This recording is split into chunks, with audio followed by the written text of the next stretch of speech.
नमस्कार मित्रांनो, मी शेकी वकील माझ्या वकील बाबू चॅनलमध्ये तुमचं स्वागत आहे। मित्रांनो, जर माझ्या चॅनलला कृपा करून सबस्क्राईब केलं नसेल तर सबस्क्राईब करा।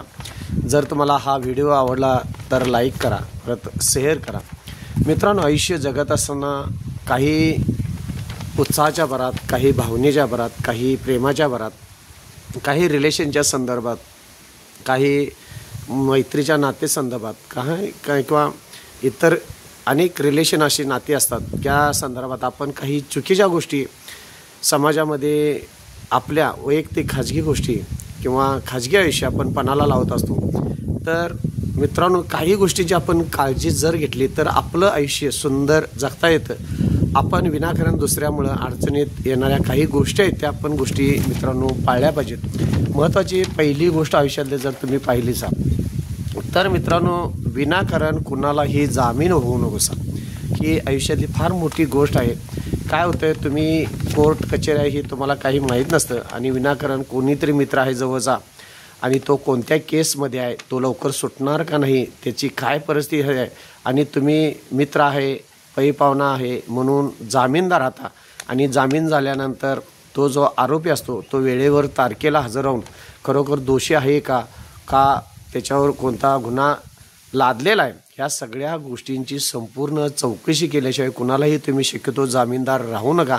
माझं तरी स्पष्ट मत आहे। जर संबंधित आपले कोण असतील आणि खरोखरच बाबा तुम्हाला जामीन राहण्याची जर पाळी येत असेल तरच तुम्ही कोर्टामध्ये असेल जामीन राहा। दुसरी महत्त्वाची गोष्ट, कर्ज काढत असताना बँकेमध्ये माझं स्पष्ट मत आहे, तुम्ही स्वतः कर्ज काढत असाल, तुम्ही म्हणणार की आम्ही जामीन राहिलो तर आम्हाला कोण राहणार, अशा संबंधानं तुम्ही अशाच व्यक्तीला जामीन राहा। खरोखर जर कर्ज घेत असेल तर ती जी प्रॉपर्टी तो कर्जाला तारण देणार आहे त्यांना तारण भागू शकेल इतक्या प्रॉपर्टीलाच तुम्ही जामीनदार आहात। नाहीतर तुम्ही जामीनदार राहिला आणि तुमच्या अनेक केसेस अशा माझ्या बघण्यात आहेत की जामीनदाराच्या केसेस अंगले झाल्या आहेत। त्यामुळे शक्यतो माझं मित्रांनो तुम्हाला आव्हान असेल, जामीनदार शक्यतो कुणाला राहू नका। त्यानंतर महत्त्वाची गोष्ट आहे, कुणालाही उधार पैसे देऊ नकोसा मित्रांनो। जर तुम्ही उधार पैसे देण्याचा जर प्रयत्न केला तर एक म्हणजे तुमचं असणारं नातेसंबंध तुटतात, परत तुम्ही उधारी स्वतः भिकारी असल्यागत त्यांच्याकडं आपण दिलेलं उधारीचं पैसे आपल्याला मागावं लागत असतं। त्यामुळे तुम्ही जास्तीत जास्त काळजी करणं गरजेचं आहे। शक्यतो उधार पैसे द्यावं लागत असेल, खरोखर प्रामाणिक मित्र असेल, प्रामाणिक संबंध असतील, प्रामाणिक रिलेशन असतील तर तुम्ही पैसे उधारी द्या आणि उधारी दिलेले पैसे तुम्हाला वेळेत मिळतील याची गॅरंटी मित्रांनो नसते। एक तर उधारीचे पैसे आपण मागायला गेलो की तो आपल्या उपकार केल्यागतीन देतो की नंतर देतो की कुठं जातोय का, पळून जातोय का, अशी नको ते उत्तरं देत असतात। त्यामुळे शक्यतो माझं मित्रांनो तुम्हाला सांगणं असेल, शक्यतो उधारी पैसे देऊ नका। जर तुम्हाला पैसे द्यायचे असतील तर ते पैसे पाठीमागे येतील याची गॅरंटी का धरू नकोसा। एक तर माणुसकीच्या माणुसकी तुटते आणि पैशाच्या पैसे बुडतात। त्यामुळे शक्यतो 99% तुम्ही पैसे उधारी देण्याचा प्रयत्न करू नका। दिले तर ते पैसे तुम्ही तिची अपेक्षा ठेवू नका, असं माझं स्पष्ट मत आहे। जर तुम्हाला काही तुमच्या कॅपॅसिटीच्या बाहेर जर तुम्ही रक्कम उधार देणार असेल, देणाऱ्याला स्पष्ट सांगा, एवढी काय मी तुला रक्कम देऊ शकत नाही, तरीसुद्धा उपलब्ध करून देण्याची माझी इच्छा आहे। पण ज्यावेळी तू उधारीवर पैसे मागतोस त्यावेळी ते नातेसंबंध, मैत्रीचे असतील, नातेवाईकाचे संबंध असतील, ते जरा बाजूला ठेवा आणि कायदेशीर कागदपत्र तुम्ही योग्य त्या कोर्टामधून करून घ्या। त्याच्याशिवाय उधार पैसे देऊ नका आणि दिलं तर पैसे तुम्हाला काय परिस्थिती निर्माण झाली असते तुम्ही आपण ऐकिवत आपल्या असू शकतो। हा फार दुसरा महत्त्वाचा मुद्दा आहे। त्यानंतर मित्रांनो, विनाकारण कोण ही वळखीचा आहे पाळखीचा आहे म्हणून त्याच्याशी संबंध ठेवण्याचा प्रयत्न करू नका, कारण ओळखीची पूर्णपणे एखादी व्यक्ती असल्याशिवाय त्याच्याशी तुमचे वैयक्तिक खाजगी तुमच्या अडीअडचणी, तुमचे वीक पॉईंट काय ते त्याची चर्चा करू नकोसा। जे काय असेल, जे काय तुम्ही कर्म करणार त्या पद्धतीने तुम्हाला फळं मिळत असते। चांगला मार्ग शोधायचा असेल तर चांगल्या लोकांच्या संगतीत राहा। विनाकारण 4 दिवसाची ओळख आहे आणि सगळंच तुम्ही सांगत बसलाय, कोण व्यक्ती पुढची कशी असू शकते आपल्याला सांगता येत नाही। काही व्यक्ती चांगल्या असू शकतात। आम्ही काय सगळ्याच व्यक्तींना मी तुम्हाला नावं ठेवा असं म्हणत नाही किंवा सगळ्याच व्यक्तींना जवळ घेऊ असं म्हणत नाही, पण काही तुमचं रिलेशन आणि व्यवहारमधनं जर तुमचे संबंध जवळले असतील तर अवश्य तुम्ही चोखून पारखून व्यवस्थित निरीक्षण करून त्या व्यक्तीचं जवळचं संबंध ठेवण्याचं प्रस्थापित करण्याचा प्रयत्न करा. शक्यतो फार अभ्यास करूनच तुम्ही एखाद्याशी संबंध ठेवणार असेल, चांगल्या पद्धतीचे मैत्रीचे असतील, नातेवाईक असतील किंवा व्यवहाराचे असतील, तर व्यवस्थित चांगल्या पद्धतीनं नियोजन करून अभ्यास करूनच एखाद्या व्यक्तीला जवळ घ्या किंवा रिलेशन ठेवायला हे तुम्ही विचार करू शकता. त्यानंतर मित्रांनो, महत्त्वाचा मुद्दा म्हणजे जे काय तुमचं जेवढं उत्पन्न असेल त्या उत्पन्नाच्या प्रमाणातच खर्च करण्यास शिका. तुम्ही उत्पन्नापेक्षा जर तुमचा खर्च आयुष्यामध्ये जास्त होत असेल तर तुमचं आयुष्याचं आर्थिक घडी बिघडू शकते. त्यामुळं जितका तुमचा उत्पादन आहे, जितकं तुमचं उत्पन्न आहे त्या उत्पन्नाच्या प्रमाणातच तुम्ही खर्च करायला शिका. अन्यथा तुम्ही भविष्यकाळामध्ये मला पगार 10,000 आहे आणि मी ₹1,00,000 कर्ज काढलं तर चालतं आहे, हप्ता 2,000 त्यातनं मी भरीन, असं काही डोक्यात विषय असला तर सुरुवातीला तो का काढून टाका. हप्ता असतो, त्यानंतर आपण दवाखान्याचा खर्च, कोर्ट कचेऱ्याचा खर्च म्हणा किंवा अचानक एखादे कार्यक्रम घरात येत असतात, वाढदिवस असतात, लग्न असतात, अशा अनेक खर्चाला तुमचे पैसे खर्च होत असतात आणि आपलं हप्ता रेग्युलर जात नाहीत. त्यामुळं गरज असेल तर कर्ज घ्या आणि उत्पन्न किती आहे त्यामधलं पैसे तुमचं शिल्लक राहिले पाहिजे. अशा पद्धतीनं तुम्ही खर्चावर तुमच्या नियोजन करणं गरजेचं आहे. त्यानंतर महत्त्वाचा 5वा मुद्दा आहे, घरातील खाजगी काही गोष्टी तुमच्या आयुष्यामधील असतील तर ते विनाकारण दुसऱ्या व्यक्तीला कुणालाही सांगू नका. तुमचा वैयक्तिक उत्पन्न जसं दुसरं कुणाला सांगू नका, तसंच घरातल्या काही तुमच्या पर्सनल तुमच्या पत्नीच्या असतील, मुलांच्या असतील किंवा तुमच्या फॅमिलीच्या एकत्र कुटुंबातली ज्या काही खाजगी गोष्टी असतील त्या तुमच्या फॅमिलीपुरती मर्यादित असणं गरजेचं आहे. कारण लोक तुम्ही तुमच्या भावनेप्रमाणे तुम्ही माप मनानं चांगला असताय, पण पुढची व्यक्ती कधी तुमची टिंगलटवाळी करेल, केव्हा त्या गोष्टींचा गैरफायदा घेऊ शकेल हे तुम्हाला कळणार नाही. त्यामुळं काही वाईट प्रवृत्ती या समाजामध्ये असतात, चांगल्या प्रवृत्ती असेल तर तो भाग वेगळा राहतो. पण तुमच्या घरातल्या काही वैयक्तिक गोष्टी ह्या तुम्हाला जोपर्यंत खात्री पडल्याशिवाय कुणालाही शेअर करू नका.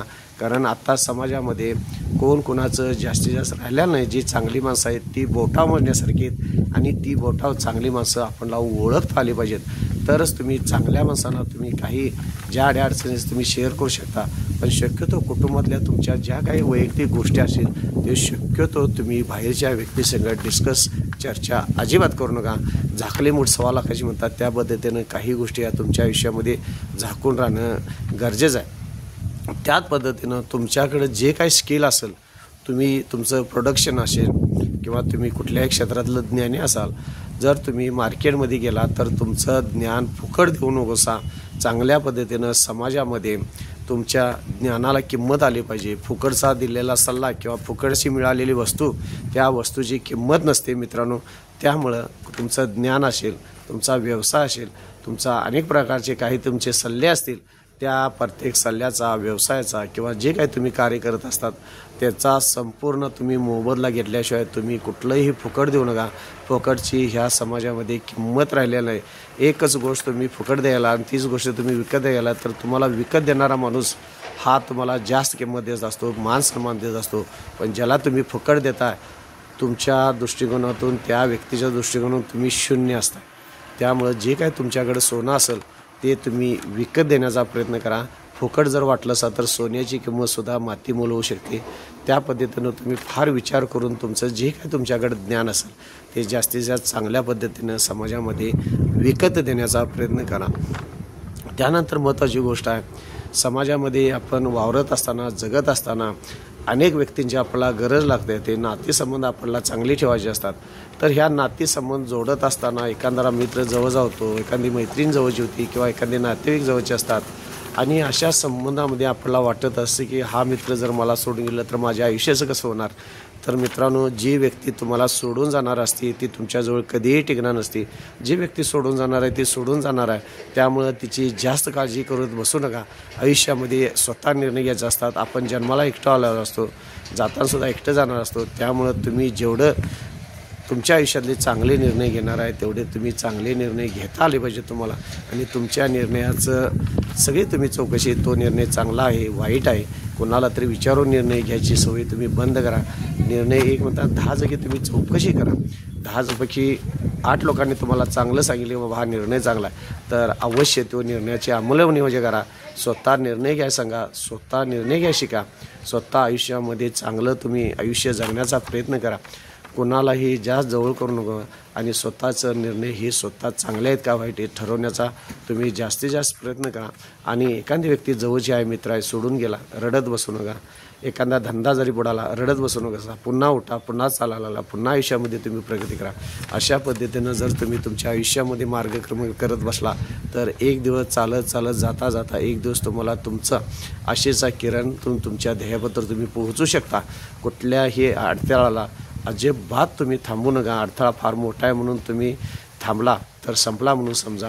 तुम्ही प्रत्येक गोष्टीवर मार्गक्रमण केलं पाहिजे आणि एक दिवस तुम्हाला तुमचं जीवनाचं ध्येय आणि तुमच्या ज्या अपेक्षा असतील, आयुष्यामधल्या आशा असतील, त्या पूर्ण झाल्याशिवाय राहणार नाही मित्रांनो. त्यामुळं माझं सांगणं आहे तुम्हाला, आयुष्यामध्ये कुणाला जामीन राहू नका, कुणाला उधार पैसे देऊ नका, जास्तीत जास्त तुमचे उत्पन्न कुणाला सांगण्याचा प्रयत्न करू नका. त्याचप्रमाणे विनाकारण कुणालाही जवळ बाळगू नका. घरातल्या ज्या काही खाजगी तुमच्या जीवनातल्या घरगुती कुटुंबातल्या गोष्टी असतात ते जगाला सांगत बसू नकोसा. जगाला तुम्ही फुकट सल्ले, फुकट ज्ञान किंवा जे काय तुमच्याकडे उत्पादन आहे तुमचं किंवा जे काय तुमचं आयुष्य तुम्ही मिळवतं ते फुकट जगाला वाटत बसू नकोसा. त्या पद्धतीनं आलेल्या आयुष्यातल्या ह्या संध्या तुम्ही सोडू नका. आणि एखादी व्यक्ती जरी तुम्हाला सोडून गेलं त्यासाठी दुःख कष्ट अजिबात करू नकोसा. माझा मित्रांनो, जर हा व्हिडिओ तुम्हाला आवडला तर अवश्य माझ्या व्हिडिओला सबस्क्राईब करा, लाईक करा, शेअर करा. आणि असेच माझे थोडेसे जेवढं काय माझ्या पद्धतीने मला ज्ञान देण्याचा प्रयत्न करता येतो त्या पद्धतीने मी तुम्हाला देत राहीन. माझ्या व्हिडिओला सबस्क्राईब करा, लाईक करा, शेअर करा. धन्यवाद.